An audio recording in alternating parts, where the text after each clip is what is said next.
There's something quietly powerful about a person who doesn't need to announce themselves. You know the kind of person I'm talking about. They're not the first to post when something good happens. They don't reach for their phone the moment life gives them something beautiful, something painful, something worth sharing. They sit with it first. They let it land. They feel it all the way through before deciding, if they ever decide, whether the outside world even needs to know. And if that description just made something in your chest quietly say yes, that's me, then welcome. This reading is for you. I want to start somewhere specific. Because before I even pulled the cards, something was already coming through. There's this energy around you, around those of you who are drawn to this particular reading, that's almost like a signature. It's a quietness that isn't emptiness. It's a stillness that isn't passivity. And I think a lot of people in your life have misread that about you. Maybe even you have, at times, misread it about yourself. They see you not posting, not updating, not announcing. And they assume nothing's happening. Or worse, they assume something is wrong. Like silence means stagnation, like absence from the feed means absence from life. And can I tell you something? The people who assume that about you, they don't quite understand how you're wired. And that's okay.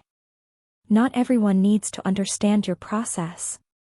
But I want to name it here, because I think some of you have spent too long wondering if you're strange for being this way. You're not. You're actually deeply, quietly in your own world, and that world is more intricate than most people realize. This is a collective reading, so take what resonates and leave what doesn't. But if you're still with me after that opening, I think most of what comes through today is going to land. Let's talk about where you've been. There's an energy here, and it's not dramatic. It's not explosive. It's more like the aftermath of something. Like a storm that already passed, but you're still standing in the wet grass, still feeling the heaviness in the air, still trying to figure out what just happened and what it means for what comes next. Something shifted in your life. Could be a relationship. Could be a chapter of who you were trying to be. Could be a dynamic that you finally let yourself see clearly, after maybe a long period of looking away from it. Whatever it was, it changed things. And the version of you that existed before that shift, you can't quite go back to being that person. And part of you doesn't want to. But another part of you, a quieter, more tender part, is still grieving that earlier version of yourself. Still holding a kind of low-level mourning for the life that was, or the life you thought you were building.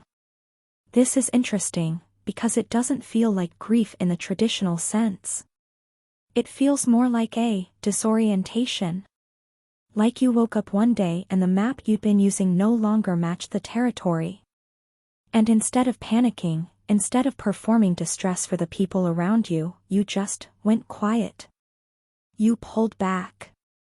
You stopped updating. Not because you had nothing to say, but because what you were going through didn't feel like something that could be contained in words, certainly not in the abbreviated, audience-ready language of a caption or a story or a post. Does this feel familiar? That sense that certain things are just too real, too layered, too personal to put on display? I'm hearing something like, you protect what is sacred to you by keeping it private. And that's not a flaw. That is a form of integrity. But here's where it gets more nuanced. Because withdrawal, even chosen, even conscious, has its own complications. There's something here that I want to be honest about, because I think you deserve honesty more than you deserve comfort right now. When we pull back from the world, sometimes it's wisdom. Sometimes it's self-preservation. Sometimes we genuinely need to go internal, to stop consuming, stop performing, stop participating, because we need the energy for something more important. For healing. For figuring things out. For just being, without the pressure of being witnessed.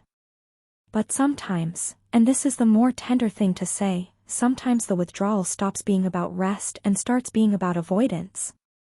Not avoidance of other people necessarily. Avoidance of a decision. Avoidance of a conversation we know we need to have with ourselves. There's a moment where the quiet that was protecting us starts to keep us a little bit stuck. And I'm not saying that's definitely where you are. Some of you, the withdrawal is entirely appropriate. You needed to step back, and you're not hiding, you're healing. But for others of you, and the energy is split here, I can feel it, there is something you've been sitting with for a long time. Something you've been turning over in your mind in all that quiet. A realization, maybe. A feeling. A question about your own life that you've been reluctant to answer, because answering it might require action, and action might mean change, and change means something ends. And that's where the chaos starts to make sense. Because the chaos isn't out there. The chaos is interior. It's the noise inside a very quiet exterior. It's the storm that exists entirely in your inner world while your outer life looks perfectly composed, perfectly still, perfectly fine. How many people in your life think you're completely fine right now?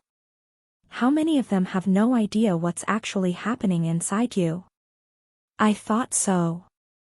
This is where something powerful is trying to emerge, and I want you to feel into this carefully. Because there's a part of you, and it might feel small right now, it might feel almost laughably small given the weight of everything else, but there is a part of you that hasn't given up. That hasn't gone cold. That is still, underneath all the withdrawal and the inner turbulence and the existential sorting through of who you are and what you want, still warm. Still lit. Still genuinely curious about what your life could look like if you let yourself move toward it again. This is such a tender energy. I almost want to protect it by not saying it too loudly. It's like a pilot light that's been burning even through the storm, even through the season of going inward, even through all the moments where you thought maybe you'd lost your sense of direction permanently. You haven't. There is something in you that is not broken. That cannot be broken by what you went through. And it's been quietly, patiently waiting for you to remember it's there. I'm getting the sense that for some of you, this is actually a creative spark. Something that wants to make, wants to build, wants to express in some form. And it's been on hold, maybe you put it there intentionally, said to yourself, when things settle down, when I figure this out, then I'll get back to that. But there's an urgency in this energy now. Not a panicked urgency. More like a gentle but clear knock on the door. A reminder that what makes you feel alive has been patient, but it's asking to be let back in. For others of you, it's not creative in the traditional sense. It's more of a renewed clarity around what you want your life to look like. A quiet knowing that you've outgrown something, a version of yourself, a relationship dynamic, a way of moving through the world, and there is something new, something more authentically you, that is waiting to be lived. The question the cards are asking is, are you ready to let that in? And I want to talk about relationships here, because I feel strongly that for many of you watching, the quiet withdrawal that began this story is at least partially connected to another person. At first, when I was sensing this energy, I thought it might be about someone who hurt you. But sitting with it more, it's more complicated than that. It feels less like hurt and more like disappointment in a particularly specific way. The kind of disappointment that happens when someone you trusted didn't quite show up in the way you needed them to. And maybe they didn't even do anything dramatically wrong. Maybe it was accumulation. Small moments that added up. The feeling of being seen partially, or conditionally. The feeling that your depth was a little too much for them to hold. And I think, this is where it gets really real. I think there was a moment, or maybe a series of moments, where you made a choice. Maybe not consciously. But something in you decided to stop trying to be understood by that person, or by people in general, and to turn inward instead. To seek that understanding from within yourself rather than waiting for someone else to provide it. That was both necessary and also lonely. Wasn't it? Because even the most self-sufficient, most internally resourced person still has moments where they want to be known. Still has that very human ache to sit across from someone and feel completely, effortlessly understood. And when that hasn't been happening, when connection has felt either effortful, or shallow, or just consistently not quite right, the withdrawing makes perfect sense. But the loneliness of it is real, and I don't want to gloss over that. For some of you in this collective, there is a specific person in your mind right now. Someone you've been quiet around. Someone who maybe doesn't know the full picture of what's been happening in your inner world. And the energy here is complex. Because there is still something there. Some thread that hasn't been severed. But you're not sure if reopening that thread leads somewhere real, or if it just brings you back to the same dynamic that led to the withdrawal in the first place. That's a genuinely difficult place to be. And I don't have a clean answer for you, because life doesn't always give those. But here's what I am sensing: whatever you decide about that person, about that connection, the decision needs to come from clarity, not from fear. And right now, you're still in the process of finding that clarity. Give yourself the time to get there. Don't rush back to a dynamic just because the quiet gets uncomfortable. And don't close a door permanently just because you're in a heavy season. The truth about that connection will become clearer as you become clearer about yourself. I want to slow down here for a moment, because I think the reading is asking me to acknowledge something that doesn't always get said in spaces like this. You have been through something that required you to fall apart a little bit. Maybe not in ways that were visible. Maybe not in ways that anyone could name or witness. But something in your interior structure has been dismantled and rearranged, and that process, that quiet, unglamorous, genuinely hard process, deserves to be honored. We live in a culture that is very interested in the after of transformation. The glow up. The pivot. The reinvention. People love a transformation story, but only the version that skips over the part where everything felt uncertain and nothing made sense and you weren't sure who you were becoming or whether the becoming was even worth the cost. You've been living in that part. The middle part.